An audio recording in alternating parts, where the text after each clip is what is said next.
Abusuafo na mo ase amfa today's agenda nto aso. Enne nyame ya adom ama yensa ka hard builders. Edi nkomo tietia ansa na won ma ye no mo ebe ye adwuma no ato aso. Make say de unim se eba asase ho asem organ ha se ya. Company o ma kire se o ma asase ho asem eda sonko oto asase ho amanso eni ho oto asase ho no mo a unya problem bia e hard builders. Ye no mo di nkomo the next 10 minutes. O hwe obre no a ye ka say no nkono abo apem pepe nana ya akwaba yeja boko de nyame adom bibia boko okay awo akwaba yeja na ho to say nyame adom pa okay e de nyango pa say why na mfa ne hia say nana ya mfa hia say o mo sa say the final yensa say no me da wasi bio eda ya hwefo ne etiefo ase adope so wo hwe na 2 TV na fe Oman FM. If we had borders real estate, yensaso no, ebi wo Shy Hills, ningo pram in afi dawa. Na yensase ni etwa 70 by 100. 70 by 100. Esase mua eye 1 plot. E na ope half nso a yebetwa ade amount. Se ne yensate ani nyina enye pe no. Obi wo ho betimi emua. Baako anasa ope half asenya usiketi bia no hard builders real estate ye betwa dia amount ope half nso a ubenya open baako a ubenya efri hard builders real estate akachi dawa no wo fan fa ningo ni pram de ta tipa dawa no mi ankasa me afi no mate dawa e ono wo he no in between ningo ene pram pram entem na dawa she okay ningo ni pram entem ena dawa she say de wo kan hon sase no ningo pram dawa ni nyina sase ne boye pe enye pe okay ningo say 30,000 Ghana cedis. 30,000. Say na me din kan ahyase no. Ope full plots 70 by 100 na ye betwa the amount. Ope half on so 35 by 100 hard builders real estate ye betwa the amount. Now so enche bi obe ye fiera na so be landlord kese pa e won kran patem hati. Okay. Awo asase wan kase what to be. Ma to bi pa. Okay. O to dey find dey. Media no meto Shy Hills. Shy Hills. There na ma koto Shy Hills no wan to da wa na say ningo. Shy Hills ora meto no. Me hu se sisi ano. Won say industries nyina no. Ya ko ho. Buvi ko ho. Okay. Oni ati. Da chi asem Ti da me movie ko ho na ho no so akwai ti say akwai tourist road no. Ubu ufa wechi a na wo na wo ko no uko akosombo ufa se eno so ka hu bi. Okay. Enema ho do be ka se why tourist enema ho do be na wo anti e say attractive man beto asase ho. Wo ba ho mo a. First one say ka say industries na e be ba ho mo. Wo ba ho mo so a at least wo kwan no so monkey sanctuary no. Wo pa ho a wo ne nkwala ne na ma omo hwe na wo ko du akosombo so a wo ya timpoku no nyama bi a efe obi su ba wo nchen a o di a kire na asase no de e da ho plain e wo Shy Hills o mo obonu be ka say loamy soil na o de na eton ma o say me de asase na yet na 30,000 enye 30,000 Shy Hills ye 25 and 30 okay prices in sa na na utimi tua ni na utua na kakra bitua na kakra okay nhihye na ye say nhihye na ye 6 months ene 1 year okay would bet you ewie nti chirichiri mu mama 6 months na metua sen 1 year no so metua ne sen na ti 6 months we bet you 6 months na dey wutia bibi e fra bibi up front okay we dey battle her first e chiri dey aka no eni gina wa ho den so atua ne kakra akopem time 6 months no ebedu say 1 year so na offer akopem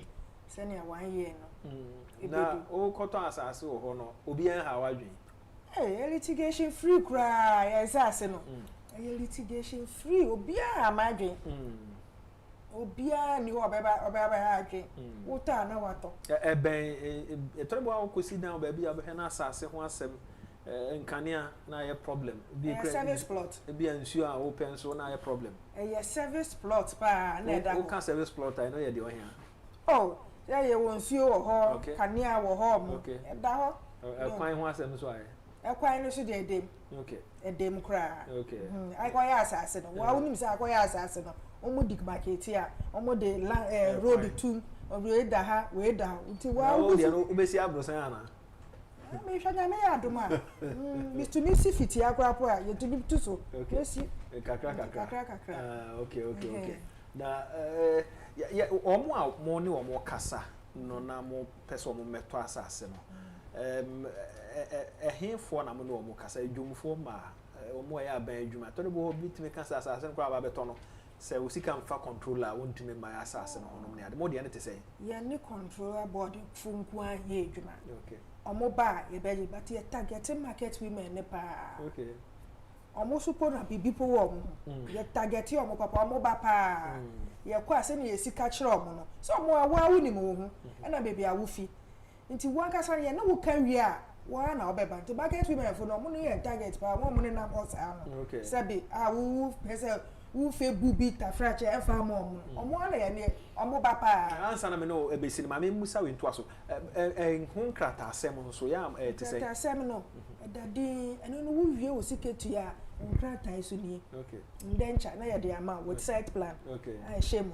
E de wa de ama kama. No akọ register wa de. Wa akọ register wa de. Okay. E wo lands commission wa starting registration wo. Na wo ye wo ni ama. Won me wa ma no ne a wontimi mma but opese mo boa no na nka bi a mo bo ho ban ma no na asase no timi gina e ma no je wo. Wa ya de we bi sa se. Ama no ne fo no de ye ni omo ana enam. Ye timi sipo ma omo. Okay. Ye tibi simo omo ye wi a ye de omo bibia ato omo obi wo grapa ye friend a wakase o mi smo obi na wa ba beje ni de che nkrata sam na wo kan ye no ti amano no fo ne de bia omo frɛ ye giremu ye ma omo tua half obi opo tua ni nyina preko. Okay. Nti omo de ne se na ni omo di akwani ni amano ne fo omo ni ha okra awo ba tamfa wabodi no na wabodi adi ni awo kwacho wo kwacho wa ho sa awo de oba pani din fa nti na me ka awo ba tamfa na na ya nti se si ya ye kan e bia me pe blocks me pe cement me pe iron rods ebi ben ho pa na me kan bibi kaka hard borders real estate enema miensa e na oba ya kache ye di ho dwuma pa ye ton na yesi inti bi biara fa dan ho no ubenya bi o cement a ubenya bi e wo ye nchen blocks a ubenya bi e wo ye nchen bricks nso a hard borders real estate ubenya bi e wo ya kache pa ne bo no e da fom kra polytank a ubenya bi e wo ho na memfa ye numbers a ye di dwuma e wo ya kache no emfa ntodwa e bia na obi tike osi.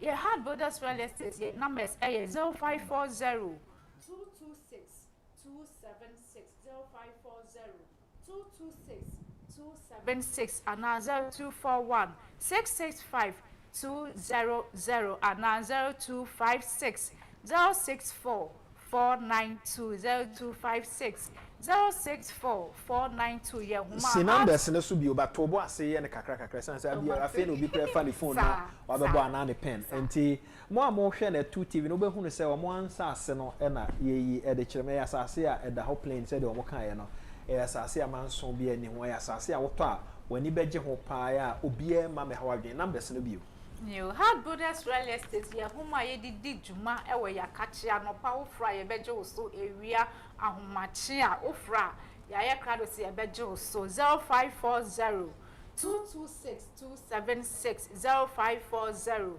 226 276 and 0241 665 200 0241 665 200 and 0256 064 492 0256 064 492 ye huma hard borders real estate ye di juma ewo ya kache na ye kasa ni obekase a na ye kira kwan wen ye wo ashaima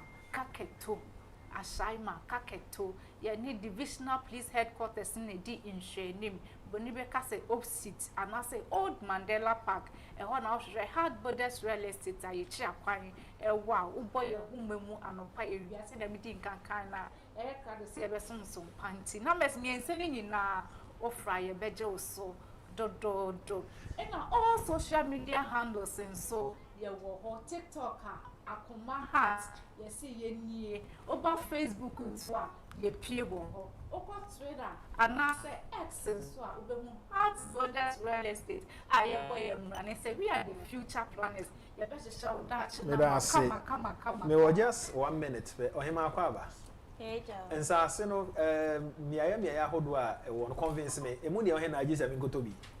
Oh, sisia no, so me ka se me convince wa abia to you no na won pe. Iti abia se shy hills na opo se ningo. Una ni nya wode ye. And water like abia ngo form wo ho no what they want. Iti se me convince o kra abia na wo no. Nti wo se me di mani ko hwe. Brebe na ya mo de nkrofo ko no mo ko hwe no. Mpa cho ya ko Fridays and Saturdays. Time be 7 o'clock and up to 9 o'clock. Okay. Mondays to Thursdays and so you have private visits. Okay. But no so you check a crazy need your here. With the oba officer na e kan was. Sir, nti me ba me mfa me camera na mo de car de mbeko. Well, car no problem. Okay. Yeah, so you bet me the car. Edemi akọ. Oh, okay. Na che say in Fridays and Saturdays. Fridays and Saturdays. And your official day you dey call site visits. Okay, and no you there ya. Okay, more official. And then official like, days am de ko ho. And no they are company na say wa person ta asase no bra na ko hwa asase nti sa da no enya amba Friday na Saturday wa kwanya se oba na ye do ko na ko hwa asase no me no ya adwun fi asase de e bia wo be kan na me mpeni ngodi na me pepam de nti Friday e bia Friday e kwa shy o sa o de echi e kwa shy o Saturday e kwa ningo obetimi aba Saturday wa ko hwe ningo nti na wo pe no na wa fa opetu no so sa na wato me da say one ma wo mo a free eastern region importem holiday so obi akopa asase ne bi to da bia me ka kire o manfo no say especially wo mo ye abadwuma ne ade a obe retire na yes say obe retire na wasi ofie oba bia ebe wo krom lesan ben cry na wo team na say ye ba wo krom na wo kwa wa mre nyeso akọ free eastern region anu akọje asase wo ka so a afi na abetu tomu abesi akotu tomu akosi tema wo krom o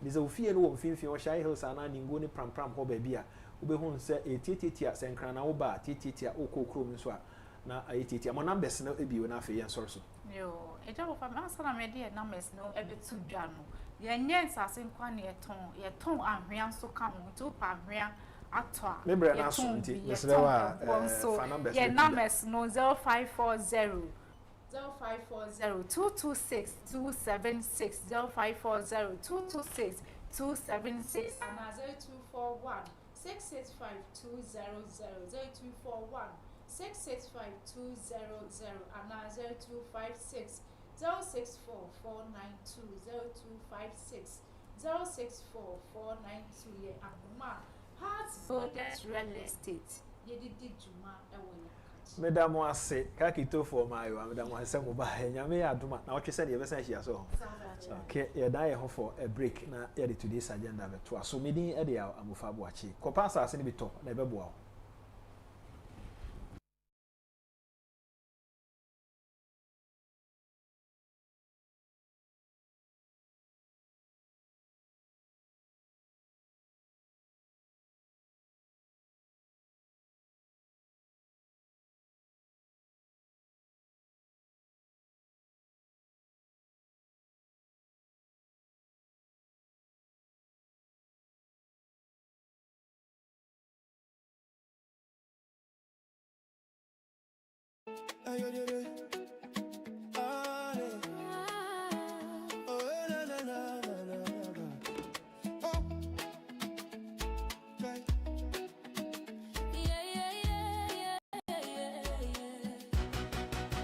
Ghana needs Kennedy the hope for the youth. NPP delegates listen to the call for a leader who can stand up tall. Kennedy Agyapong, the man with a plan to uplift Ghana, hand in hand.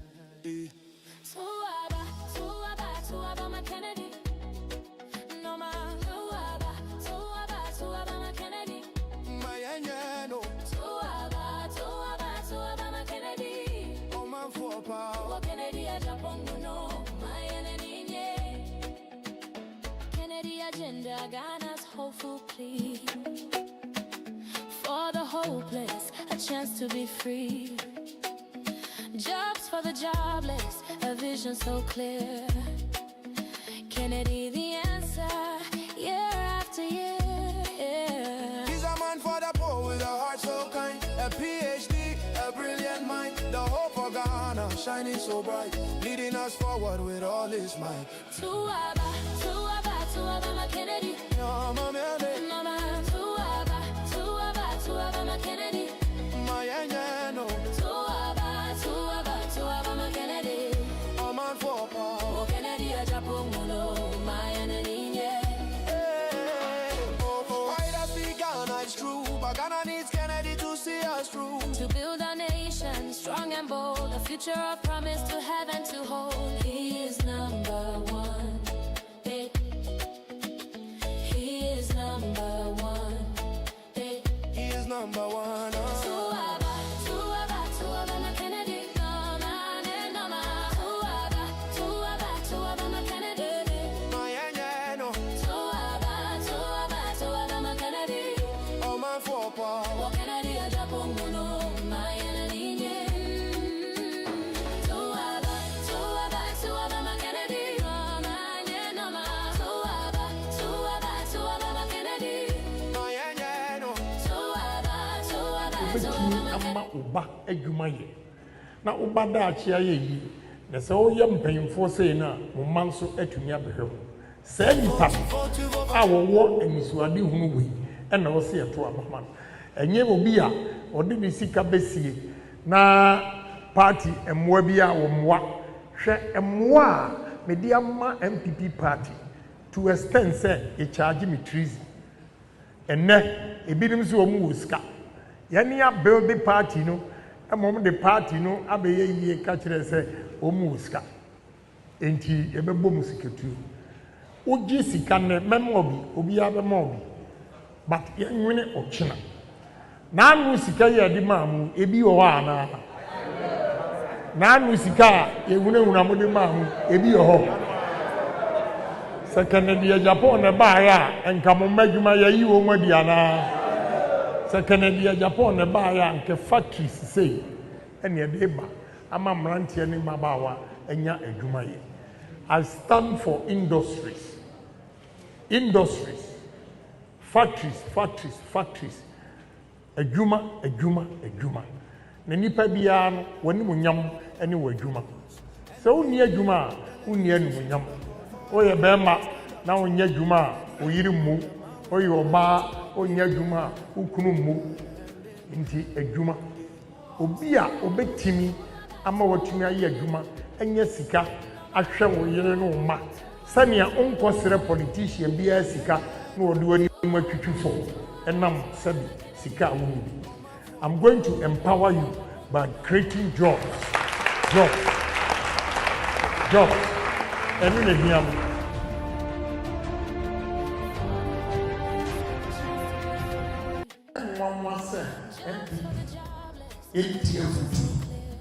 Ghana for Kasa, the MPP, who candidate Yampani China. Chinchina, and pay for me, a year yonti.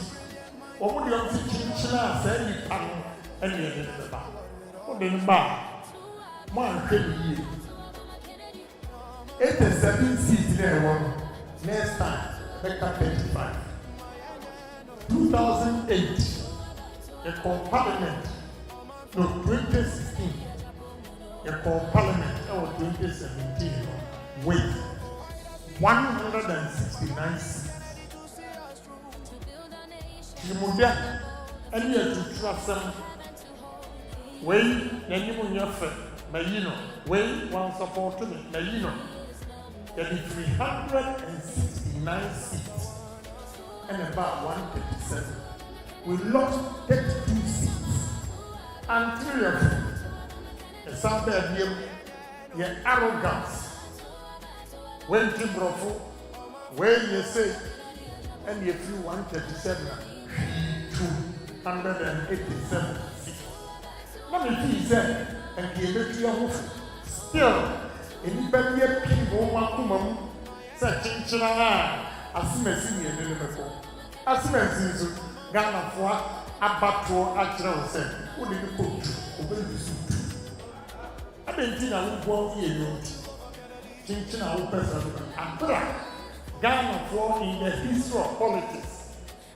Kennedy Agyapong one candidate when you Ghana for Kasa, a friendly party for MPP for Kennedy Agyapong, near to Abamamo. Kennedy Agyapong. It's party for 2 million pounds now, sir. You have a flag bearer, okay, we need general. Mommy and Tia Ghana for if you said many delegates in Kwan and the Kwan. You party we are, you control Amagana. You are not a Ghana for the catching from Mafua. And someone is catching a moment. Someone yet, no one to me, and the open, yeah, and if I'm so good to be the last Ghanaians are waiting for NPP to come back under the leadership of Kencity Agyapong.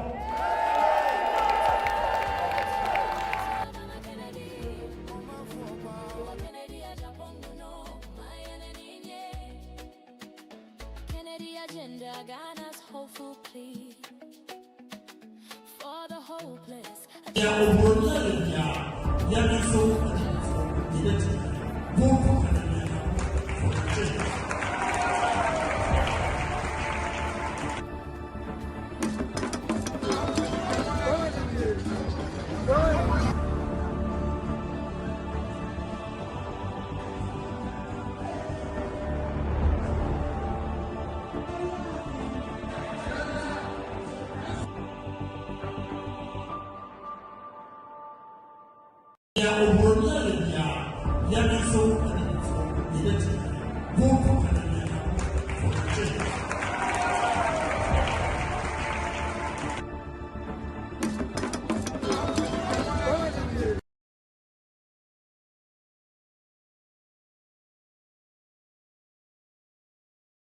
Usiafo ya na mwase yemfa today's agenda and twaso na yeda foforo ohwe obre na aka the next 9 minutes na nondu abo bisa nkuma kwaba mejo so ya boko de me hoye na nso aye nyame ado me hoye ora mo date akwaba ya minu na how to say me hoye da senso ano pese wa join ni na e ba hwe nsem kakra e wo ho your initial comment ora me da sipi so manyasa kwanya na me san fan na se kese pa e matwedi ampo se ebinum free atiasefo asase so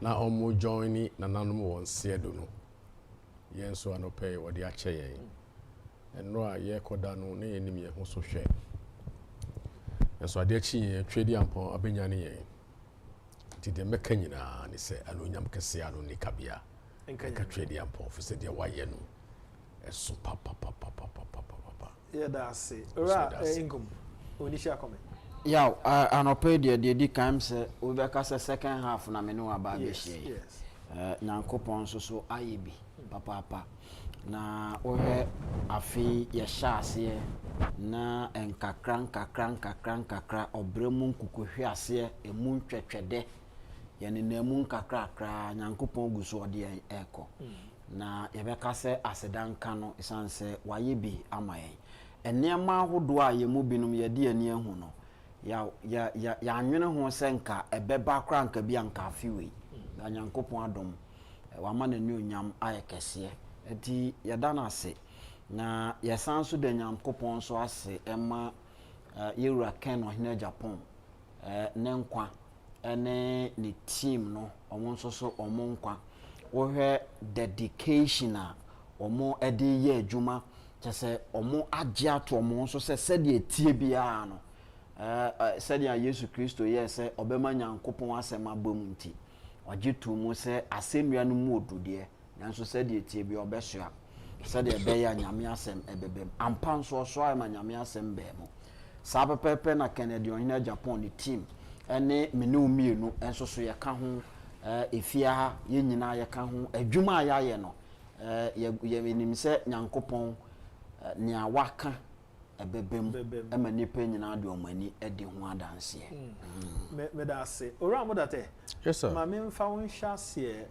se wotwa wani hwe wachi in the Fourth Republic mu 1992 eba MPP hya se ene ba bia ba be dru sese ya sen na wo party yo ya me da se pi se omanyasa akwanyan enen susu bio say yen give you the historical perspective of the party na yen hwe baby as say party na dunu say ya boy ahomodin onim say ya na bi no fin say na say ya na obo bi no nim say wa for parliamentary primary oh yeah we've been there before yes and yeah adia ye hu ni ne no bibia sebe enka MPP DNA ho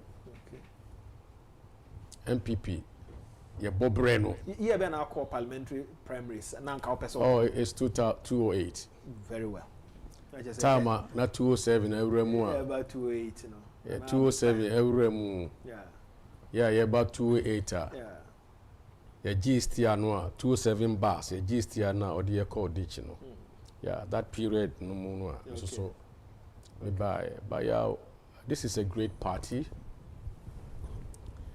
Yeah, omo transcendent party no. MPP enye bibia ya na man for share the rules of MPP ya. Ya no madwen yo omo say MPP started 1992 yeah. UP time. Eba a metamorphose. They say it's a son of who. Wasn't in a Fourth Republic. Yes. Republic be our there deba. Until UP time and a bar Progress Party, Buzia, a Free Progress Party Muno, and a call Popular Front Party, PFP, Victor Usu. A Free Victor Usu time no muno. And a name me can't other PNC, me can't the MPP, yeah. Notes of change be across our roots, our trunk, our branches, and the type of root fruits we are bearing today. The free PFP mono and the MPP, and so a buy. And we have a tradition. We have a trajectory. Your path be a ya faso. Your entity be a su any bind be a party no a career a branding ya a my yes your unique selling point. Be as a we sign ye we yes we were your MPP ni. We sign we yes on your MPP ni. A beer or your NDC ni. NDC for train how they came. Almost through coup d'etat, to trust him and no buy. Yes, also through democracy, accountability, rule of law, transparency, any name ahobrasiemu nyamisrumu, any development in freedom ena ye puye. And this is baby a party in Edruno. Say obi wom na sebe identity ne kasa ye identity mu eba. Obi wom na obelieve in ahunahuna. Obi will not believe at all costs I have to be the flag bearer. Obi will not say be untimin kasa emanin to delegates akomaso. Onin sempa obe catch party ma. Ama party ma who say your tradition in ye. Na sa ni pano. Na ama party no atobaha. Na nsana ubetumi aka party ni mu ensem. Ansana obetimi ahu se party no yesu ene eban nie no na at least wo bibia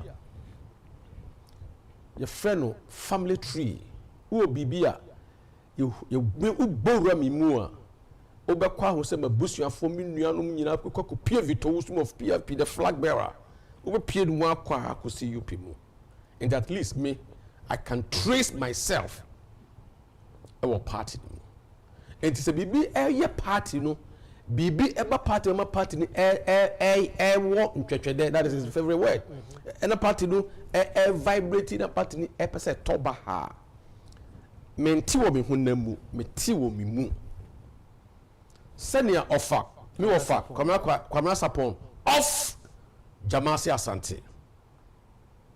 Senior okasa with odo any yaw na passion or the kasa yem. What you say ni roots e wadi no. Yaw baby a party ni wo say ya no. You free aban mu. And the Ghana your history no akoye history bi a sometimes ya na man for adwene ho monti as you say a cyclical. Nanti we ba no okọ but o man no e gina ye hu ene quantum leap, economic leap, ene quantum development bi a ye hu say Kwame Nkrumah time no massive industrialization be the 5-year D plan, the 7-year D plan, the 10-year D plan. You roll at the no focus and deliberate. Yeah, you be sad. Now came the spider. Honorable Ken. Baby, a partner do no, you do crossroads. I say, me come anymore and call.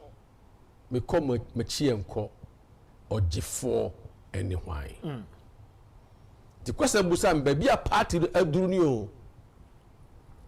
1992 we had the focus and the message. 1996 we had the focus and the message of liberation. Until now party na mo or see development in freedom. Development in itself no so no eye enyuma ye. A country can develop when economic activity cost, when government expenditure into the right like places, infrastructure.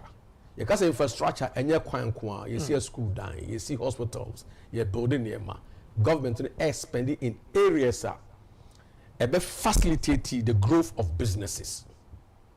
Government expenditure. Now, I say development is about investment.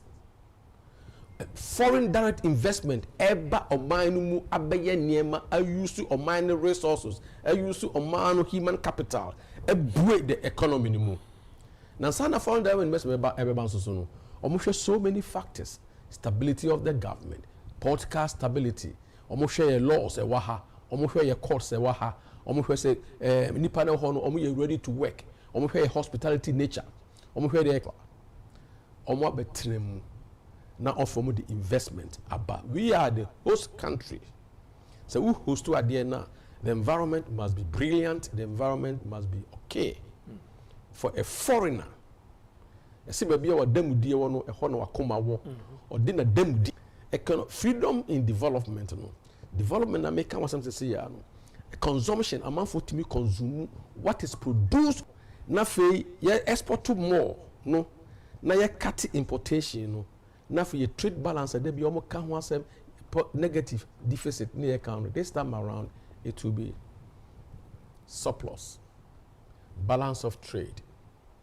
A surplus imported inflation above from inflation in general above from exchange rate ya control of properly. It seems to say I say or create before to make sure say a bit to me as swaba. How do you compare creation and business? The foundation why honorable is saying in someone all can let there be light. Let there be light, and there was light. Other parts maybe when I come, me private sector, minimum niska. Enti memma mu loans. Na loans ye de memma mu no no interest, zero interest, zero free, interest free loans. Sane be ya mo benya ahodene na mo de aye enwuma no ne ma loan na wo de ye adwuma na se wantua de a woni so aso. Enti fe odo a odi she ni payment, you ask me a question about economy, business and development. Freedom. You have the freedom to express yourself. You have the freedom to do that you want to do. And nunti honorable big only scout be like mami o sremi a o de share butter aye lotion e di dware mami o sremi a wa ya abete down the Jerome Avenue asie ho the Cantonment Market one of our linky wo mu nyina wo because o see ono de o you be no bu ni nyuma mu no afa moframa de wo mo ahyem development in freedom. That is the root of the party. That is our motto. That is ye leadership. That is ye vision. That is your moja. That is your tradition. That is your DNA. And the Honorable Ken is speaking or kasa MPP su any buying. Development in freedom. Development in freedom. And until the baby obekubia no kanwa. Honorable Ken is focused on the tradition of the party, the liberation of the youth through employment, liberation of Ghana through natural resources on your media money, ye added value, ye dan or abefo kwanso. Yeah, sometimes me kata mani na me ra hose. She factories they buy in some Canaries. Okay, when I come, I will reopen it. It doesn't matter who owns it. It's about Ghana. It's about employment. You call tamale, na ye work ye tenkwala brim, na corner beef, ye free stream, kwame nkroma time, na ye deba, and it's a full ani for, yen, and entria. Woman when it so say there is a ready market. Yeah, I be na entria no ebeko. Apart from entria na no kra so Ghana yete ha na import milk. When I was in Kenya, Nairobi. Can milk cry home anymore because omu ye mo aho ye juice nantwie no ni emponche omu no food the ye fresh milk and Kenyans emu nom ohu white you stream ye nya come beef you say the free price on the brain milk this is a cra into Honorable Ken what trust ye hu we no nyina say let us go back to our roots and ask ourselves say party nika say development in freedom. What does it necessarily mean? Does it mean ahunahuna? Does it mean say ya to aba mame enti party no yemfa ni nyina ma one person na nipa ni nya 61% 0.4 ahunahuna? Does it mean that? No, it doesn't mean that in NPP. The last election will take key integral part by Honorable Ken Camp. There na make a difference abri improvement to be aba e wo no part na nkasa. Yes. Honorable, the message here and change here. The message has been the same. Okay. Neabadi say Sabre Obia Nyobia. Now all CEOs Ekba Numudinachi, all MPs Abba Numudinachi, all ministers not for their sake but for their personal. The one ya yebeji wajuma from him. So one ya minister now yema unje. So one ya we ya yema unje say enunti.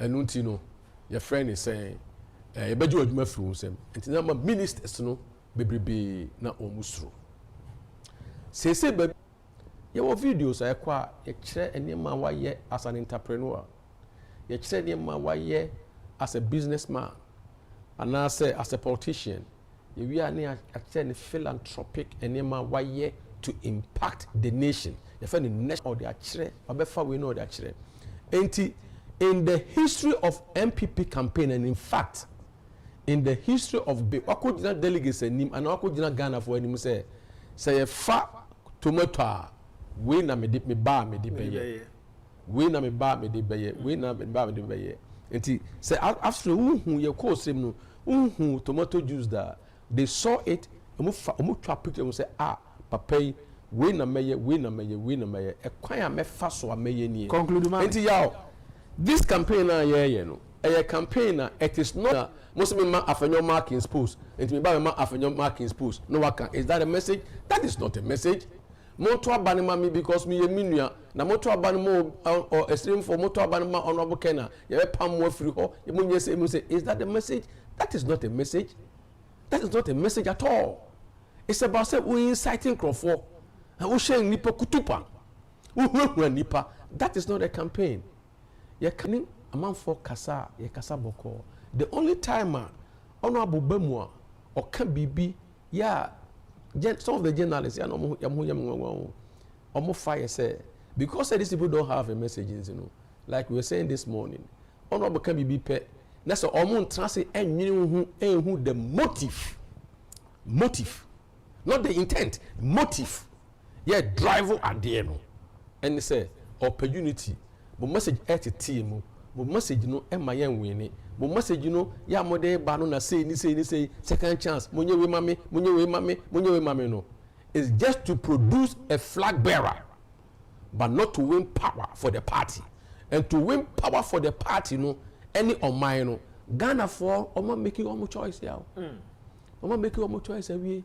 And remember, I will go through tribalistic tendencies and the proxy and the behavior of that camp. Anyhow, or say, "O campaign, attention." If you don't have any say, honorable can be and you don't have a message. And if you don't have a message, you cannot sell. If you don't have a message, it be a brander. The more you buy, it means that you are voting for the brand to be produced more. Yeah. And a branding is about messaging, selling. These people, they don't have a message. And this is about message war. This is about story war. Our story, you know, is selling. Our story is about hope. Our story is about development. Our story is about employment. They don't have a message. They don't have a story. And therefore, check. Anuma kokone yeba. The next topic will be anuma kokone. Okwada for kohunusio no. No aba. Okotifi kohunusio no. No aba na fa abebusa say. Why na no. Dr. Modbo omia. Say, Zangum, my uncle him. Yeah. Baby e nam sisi. Me bisa council say baby MPP gina sisi. Ntwo ni hwe wachi eba. Ehini edru. On say o kase bia ya wo taika se ure fi baby a wo kwa o free bar o baby a wo free bar on kai baby a wadru e ban so a baby a wo kokra no so no obeyira MPP party no from the point a lawyer Elande you know a party a o believe in transparency or your party a ketase shede nani nye ho party ne ye party a yen kata niama so yen fa niama mfa kuntu na se ene ade no party no mpe enu ntina so hwe Ghana abato abakwase mu a obi adi adanse se new patriotic party aboa man sakraye bebre aba first no na ballot box aye de to abakra o Ghana ha no yaw na ehwehwemu kra kire se box no bi wo ansa no ba besi ho no because anya transparent inti ya shene ma so no enti udi kogusu eni na ayema ne ye de ko so kwabrane awi ni what you say and sa niema ni nyina ya ade na MPP no MP because MPP ne tena se hu se ye yisum obi ehun ba bia niama ekeka kwa party no wakwanya so betimi awi ni elections. Yes. Because when the number of people are believe in the ideology of the party, and then also wasanso krasanso ahu enipa hodo a party no enkomodi a wo die party ne hyehyeye wo mu nyina no agitum enti eno kyerɛw sɛ na party no esese otimi yɛden wo ye bibi enti ye didim omo ye nsakraye nyina wie ye na chi no. Here come 2012 elections. Na ye to aba no wie ye no. Eniema bebre akoso. Yaw we Voice of America. Okay. Na me pesa me kan sade we kitu bi na me gina so popo. Or say Ghana's new patriotic party MPP says it is presenting the Supreme Court evidence of pulling fraud and irregularities to challenge results of this month's presidential contest, which election officials called in favor of incumbent President John Dramani Mahama by 3% of ballot cast. So, we know we nipa okansa asemia or say Gabi Asare Ochredako, advisor to MPP candidate akufo-addo, says elections were rigged in favor of the incumbent. Eti yaw. San komo we eye nkomo a MPP party na ye nyina ye wo munde. Party na ye nyina ye press beba back to power in 2028 no. Ne nkomo na odi way back 2012 eno ni nie. De na esi ni akwa akoto abawie. Na nado dan hwehwehwe niema mu omsusu se no. Nsunsuanso mo hunu ye ne nya saa na Ghana fo to aba no. Inti part omobo anjo omho so de call Supreme Court. Edi bibia de call ho ko kire amomo hunu sampa. To wie ye no eboa MPP as a party. Ema party ni gina ne nan so in 2016 ebe fight hard ebe win election. Look, MPP party are believing in transparency. So there are just recently there's a group our macro petition Ekatre Justin Frimpong Kodia, General Secretary of the New Patriotic Party say omususu say eniama bia ekoso say anka by this time the General Secretary should be interested na sesen kotimi take certain decisions bi no wayi nani ompe na omunsu hunu say saa niama no egu party nani mu ase saa niama no asesa party ne tebea. Eti amagidie kwa nkofo wo New Patriotic Party say eye party a o believe in transparency and accountability no entesa DNC ye ya 2023 ene ye kwoto aba se bibia di adanse Ghana ni bia ni wono mo a ogitum say 2023 presidential primaries course within MPP. Out of that MPP enyane 2024 presidential candidate no obia ni wo Ghana ha besin ne ogitum se ekoso tenene mu obia gidi se enwiemu ebemu obia gidi se amanfo ehye bopo se yenko wia ema nipa baako na se wo de saadwene no de tena oman mu a oboman no wo de saadwene no etena kuo mu a obegu kuo no o de saadwe no mpokotena asori dem mu a 0000 na say na entesa no yaw party a believe in transparency party na no obedi nkunim no ne hunye som sabrobe party no etena ase eye nhwehan ama yeko wi abem de ma Dr. Baomia so omra medi party nanim ya nya mfentie nipa biawo but ye de tie nipa wo mu nyina so ye party ma wo ma boa party e ma party na bedroom pempen so a edwin besinne party nka ho hwe besinne party nka ho hwe so because I say MPP ananka enim say e ya crash for party a wo mo de perpe so dada it is a MPP ni betimi asan we ni back power in 2028 SSN mpaboa na wato agu edim se MPP party no esan ba back no be hye ne mpaboa amanfo asemo mo kan se de daba party nim amanfo kasa ene ade yaw de na aba party nim nyina ne se party no ne mpaboa ogina mu obi anim se ho no ogina party we ye party a akrachefo ahye mu ma dada nyina anya nenko. Why do you think say it should be only the General Secretary name enye the entire from the top ede banyina?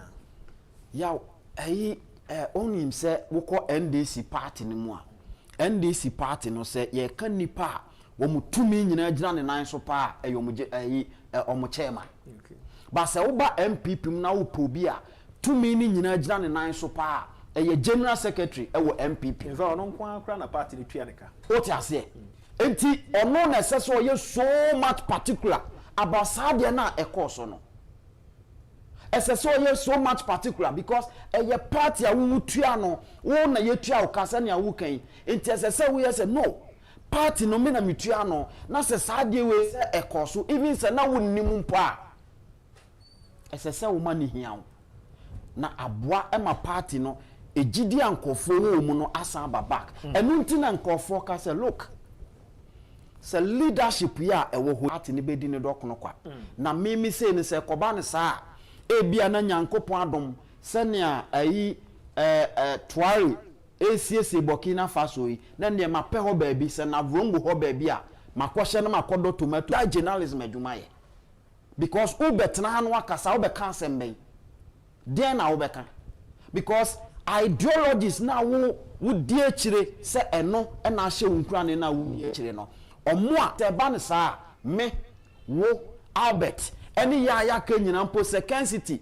ye betum na so ma pa bi adwuma fofuo bi de aye kra se ba ne sa enti eye me mahi asem minim se eye MPP ni bia so fo mo beto abeya e ba so bi se MPP party no se party na ntimi amfa ne tampa mfura NDC fo niam mo beye wo man mo no oman we no beko na chi be 200 years enti SSS MPP ne ba na MPP ne betimi aba nso a ye hia nipa obetimi ahwe e ma sa prepare no aye enu nti na nkofo ka se look it has to be Kencity Agyapong.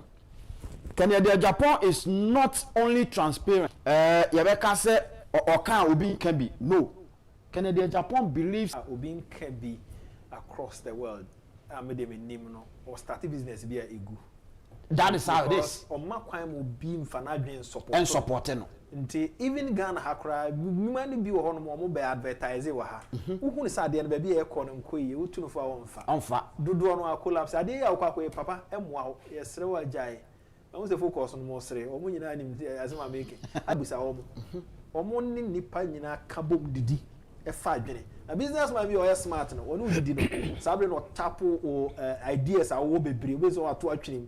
O tapo am friends o mo coffee break. Now including omo cleaners nyina kan ho. Yeah. O tapo ideas. Nti Ken onye kabi am kabi kra. Debi. And go ntimi nya successful sir. Yes, but ono ne dey say ye adwuma. I say we dey adwuma. Na wo ma ne nya adwuma dey a on pene won de. Say we say ade na no dey on pene. O ma won say no. O ti ase enti na mofa obi asusu say SSO no e belly MPP party no. Na this time so nyankopon wadom. Efunu kura ne abie. Omo omase omaso asi nyina no amofa se so mu nyina te asem no ma tie message me say obabesia be 52 years no afre me Mr. Nkum no kra ne say me hu honorable Ken e wo TV so a there be papa no ne anyame de ama no e dos omudi Ken echi a e kan bibi de kire. The last time now it was 1,000. It was 1,000. 1,000 cry you sana the last time no Quebec run off. Yes. You see ya enter enka ye nya results ye nya no. Ye nya ye deep election no. If it was truly MPP for omkoto aba no 61%. And to ya edini e course wo sire mu na mia ya hodo no na akere ya Ashanti no nyina omo ye ni sa Ashanti no nyina omo bu ya kwase address ya do so that's enti sa kro no na e course wo 2023 abato no mu no the results na enya ye no tietia cancer yes ade ba ko a edi party nya e kripu kakra bam eye tribal politics na e sha se o baby ukoka bia se complex se de na bi no ma be play victim nom ne ade ye ni sa nkomo no kakra nsan ya to ade ne asoro so you see mukasa nyina kai titimreso na ye wajuma onyame be kai titimreso where or by their fruits you shall know them. Ya can't head the bia honorable Ken. Ya twa party in Fuma on the party and Nantia Besine. Delegates on be kite timreso. Delegates yaw. Bisenkum on be kite timreso. Na mo Kenyina on say we are say yes do twetwe sekan no. Oh, sekan. Enti chinchim yensa o 61.4 no. And mo ka say NC on national what was sekan ya. Oh, sekan no. Yeah, interest kind.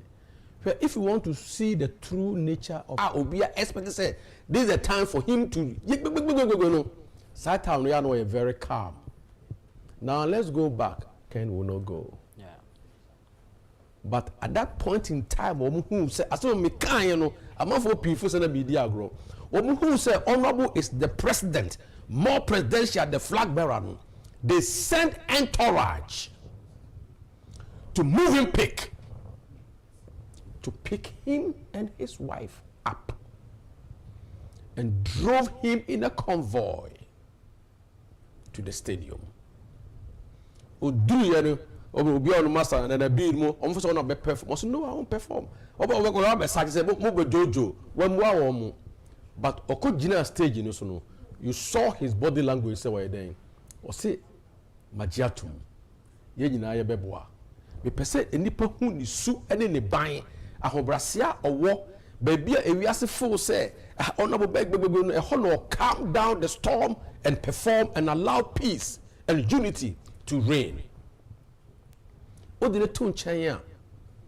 A core parliament no year 37 outstanding independent. No be able say that time e bi mu da Kalui e dia mika Usain Bolt e fan konya de pane wo bi mu parliament de ba ho no who said on aboti hodi tilted the balance in favor of the party emra wa mo obia mane ni su ene ni ban ni en ka no free suhum ni eduru Apedwa junction na ye 10 year ne far inside Oduma senator the Presbyterian church na ewo ahemfie na chi no na Presbyterian church ho na ho aye bebrebe ni paguo ye JB Dankwa. Now Honorable Ken took the advantage at that time. Just imagine JB Dankwa sa so yeah, we see this is the man. Yeah, all respect for tradition. Yeah, tembia oka tourism and culture ho asem. When we say a call when you visit Buzia tomb, or whom Busia for, Emomugunsa. Dumbo family, the other time, you call her. And the honor will take advantage of what Chebi to meet a akufo-addo, the chrome na me. Now, with all these my ideas, ye probi amana maintaining the legacy of Nadanko akufo-addo there. A binum ekojina omu chrome. Ti asem ni ye o se monto abane mami because me ye munuano na me gina akufo-addo so former president so there and I will speak against that. Mama nipa ehum say party no yenye say nempo your constitution. He quoted the constitution, say in the constitution no, it talks about regional balance, it talks about unity, and it's a mijina. One of the founders, one of the traditional three legs, the tripod. Mijina bakumu and the tripod. Mijina bakumu. Yeah, JB Dankwa. Asas so there.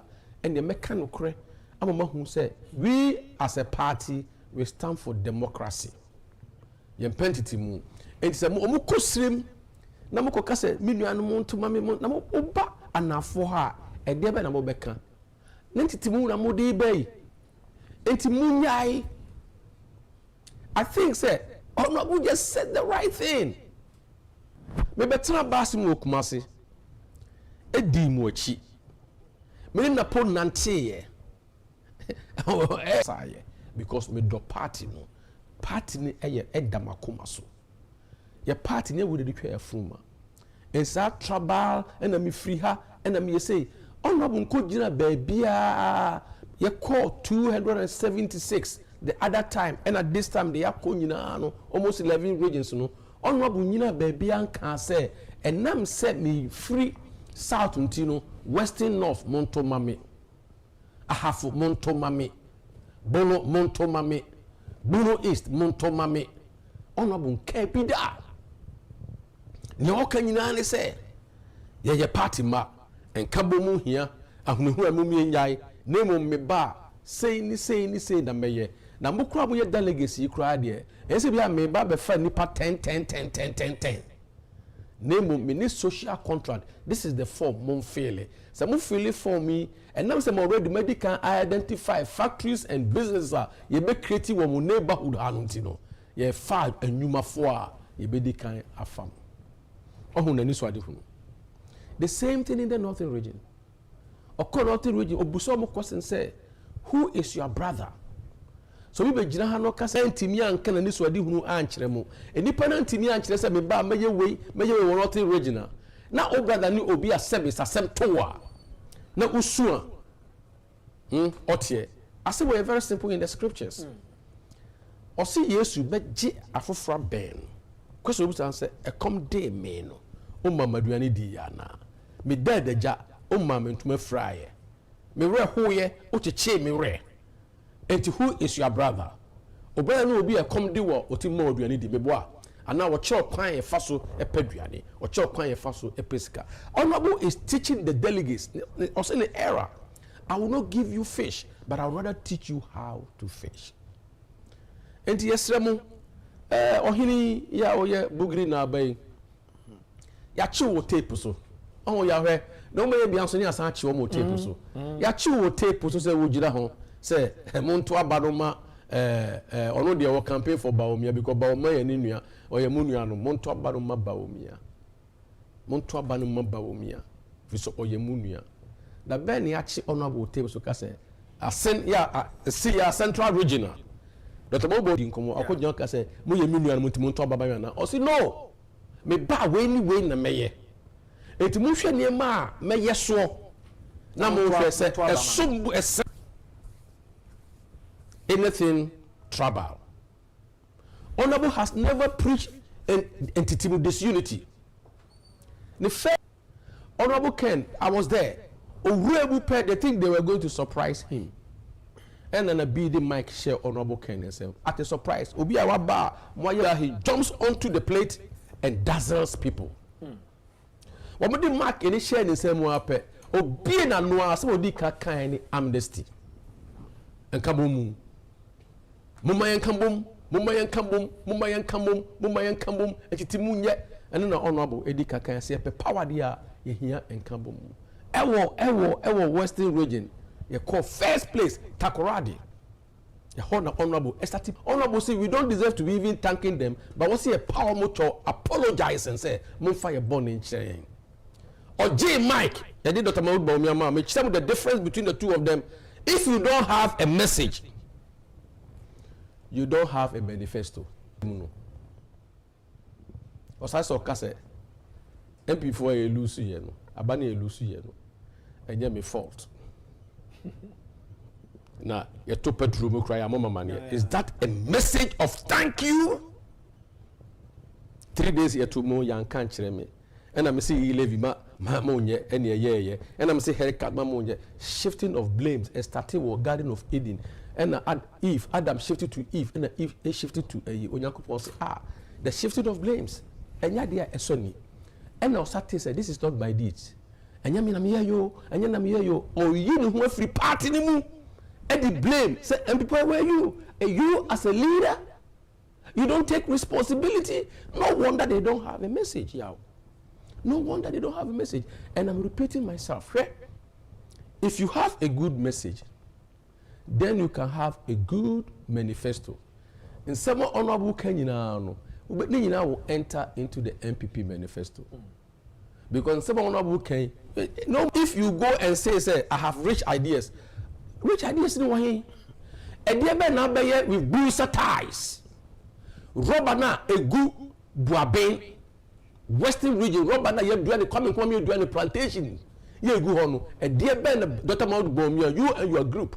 Modebeye tomato Pro Akumadan Boliga, the 5 northern regions, tomato, watermelon, yellow melon, Egua Air Pro. No. What is your message on that?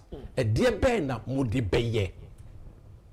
Afran plains are Egue, Dr. Maudu Baumia, you and your group.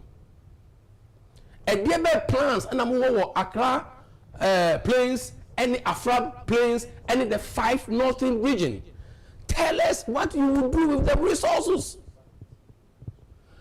bauxite yeah wo nyinahini catch the delegates catch the gather for a dear bay and now the bay Sebi and Bakrade Cape Coast Winneba I don't know your juma Abesfa a pampai and yet see womu trim na almost son omu coach a womochi na ebi aboduku na ohwe sebe omusi nam ho emaburu ahodere for ya omu free tell us how are you going to improve their life.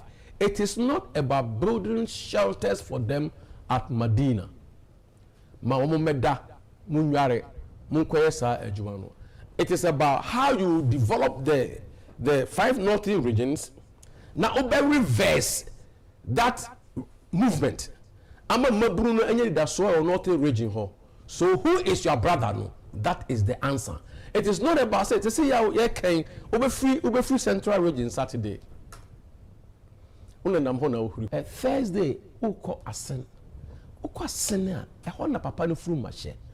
Dompem ni kola brem nga ho na ebaye. Ye wonu that afternoon ni mame kan ye midwives ya opuo ye even though ye nyem no wo waa no ya ne uduru dompem a. Are you also going to say dumping for me, my brothers, and not dumping for me, my tamful? So you as a leader, who seek to lead a particular party, no, you don't identify yourself with your people and tell them, say, mo ye minianum into muntomai. Elsewhere, no, you tell them your message right from the word go. Also, Clinton, also don't stop thinking about tomorrow. Or when you're in a campaign song, no, don't stop thinking about tomorrow. The same thing applies to Ken. He's thinking about tomorrow. May them liberate Ghana. May they meburu nyajumaye. May they na. You have ideas. Also, by the Bible says, by their fruits you shall know them. Jesus gave the answer. Yen so can you fashion can you do I say oh ideas ni can you do I say what the people who for so honorable ideas no were practicalizing no and you can see you can touch and honorable ideas no and no team no me know any team no ideas ni bi no honorable ideas no and now fa motorway no so your friend Ashanti Steel Factory and the ideas has been implemented, it has been actualized. And if you have ideas, let's also your leader. Now the economic management team need to take a decision. There is nothing. Also there, neighbor, fetch him kakra. Empanifo mo fan chemi. Obia say be ontimi kasa also there. Kekan ye die. Me ba mema afanyo markings adwuma ye there. Me ba mem han nipa 10 there. Ya there. Ena ade we die there. Enye there. Daye ni obia waso daye no obia waso daye no watimi aka ne daye no na ode daye no aye adwuma.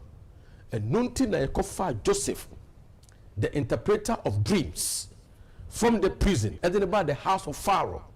Say, brother, that be interpret Diana and Infanya Juma. Or be interpreted Diana man on the Jumano. A come by and each the for which a woman, yaw. Each for which a woman. And nunti, honorable Ken was my baby Juma. He has the example when macrocosm. He said, macrocosm just said, over a case study. Yeah, or the year. You two any empire to be who say all over the place.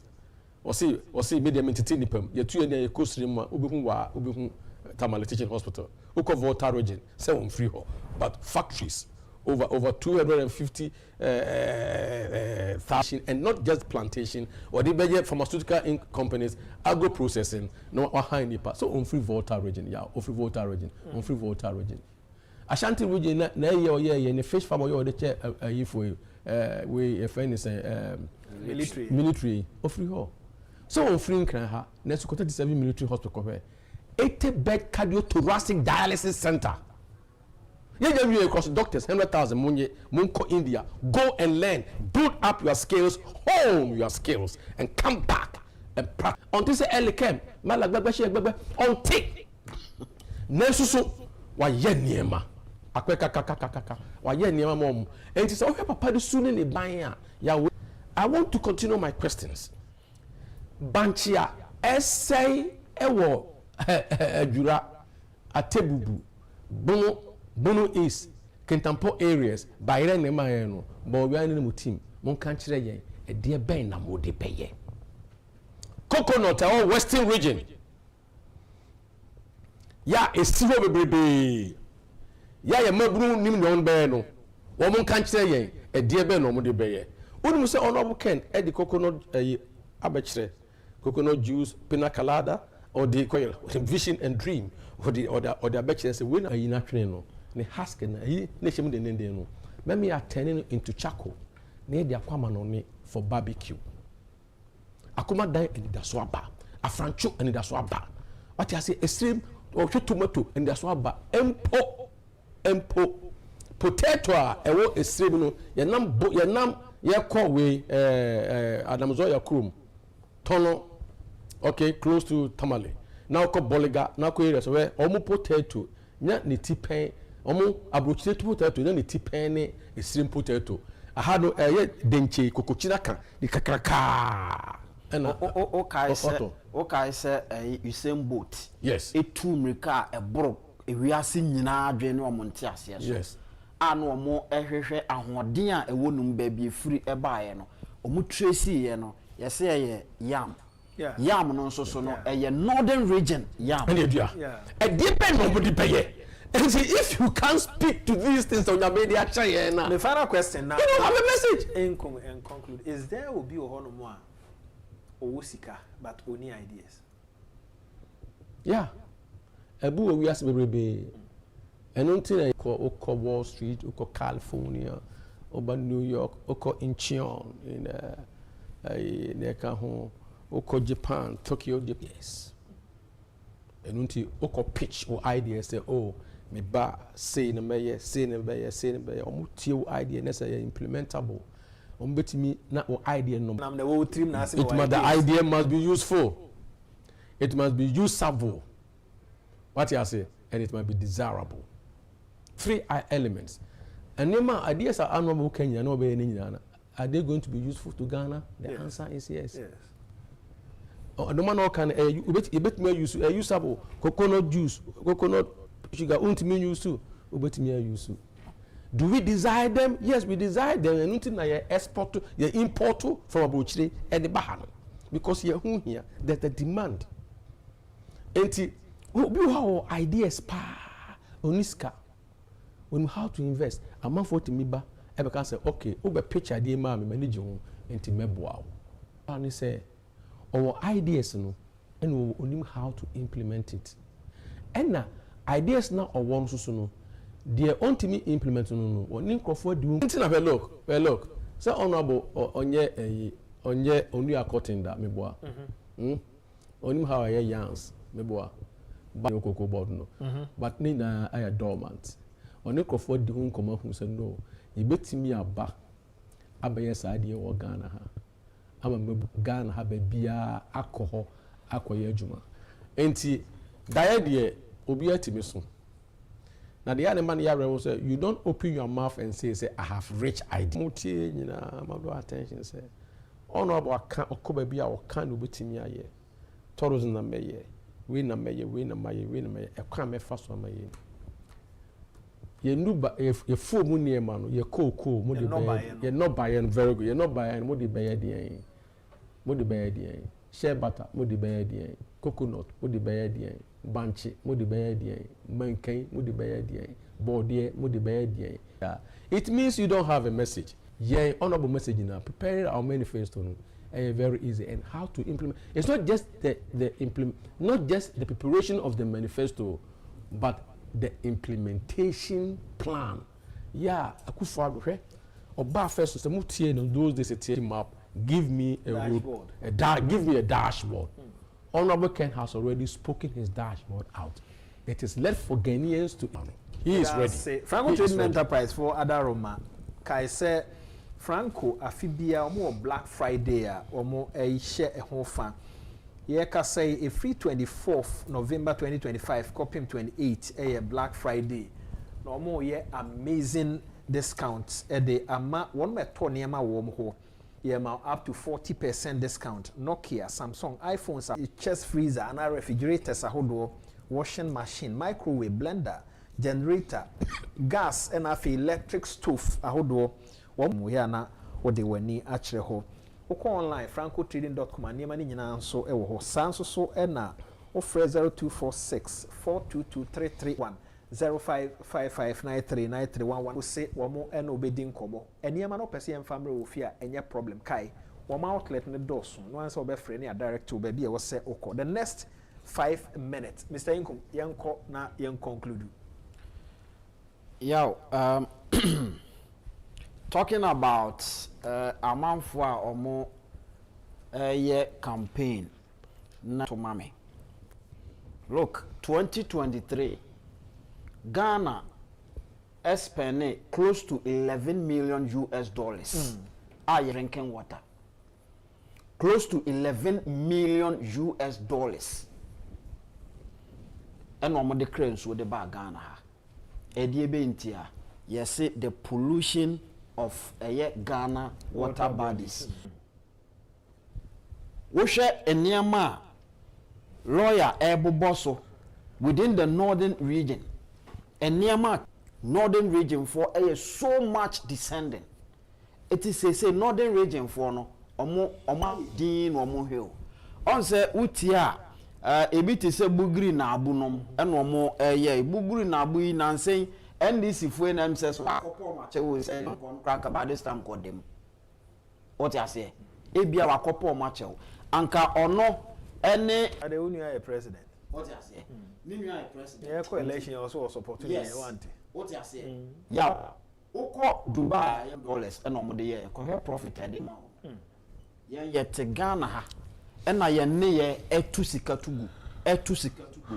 Now we've gotten somebody, a man with the practical skills, say me banama ba say e dia ma eniama o kire nyina say nya say bia ho akade ye nya o Ghana ha enho akade nyina wo man mu bibi o kan bia ni nyina e wa ha e ye resources a Nyankopon de ache yen yaw yen no ye nya nipa Nyankopon aye abro Ghana Nyankopon ye ya broda etieni kwan speak uko UAE mu nkola komo ndi wo mu ene ya ye kasei uko Saudi Arabia ede no mo wo more than oil more tax system say de ba be ye adwuma ye no yetimi manfa so ba so na Ghana fo nya adwuma ye enu nti na Ghana fo aye din no mo hwe MPP delegate ni no mkatro se ye hwe yenim ni amu betimi aye nia MPP delegate timi ye ne se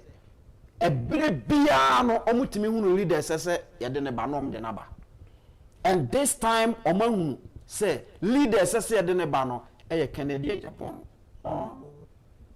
honorable Ken ohene Agyapong eti baby abefa bia no moka baby abefa bia no moka delegates me almost every day bia me delegate baby ana me sadin komo ansa na yada me ne oye nyina yada what you say eti ye din komo na MPP delegate yan form ndi agro unni message I don't go to them akran we ya okay ye Kenya justify your inclusion pa be ye mampani o be ye mampani a die nti na sese ye ma be ye mampani justify your inclusion we so minim bobo ba wo de mo ma me kwan mo hye me jesi na mo fa me nkoto match nim ene so training na ye abrante training ani ye enti brana be ye bibi kakra Chastela minim bobo omse born e no brana bebo okoginem oyi keche wa be best player wa Ghana ha said ya obetimi aye me hu a mo reject ye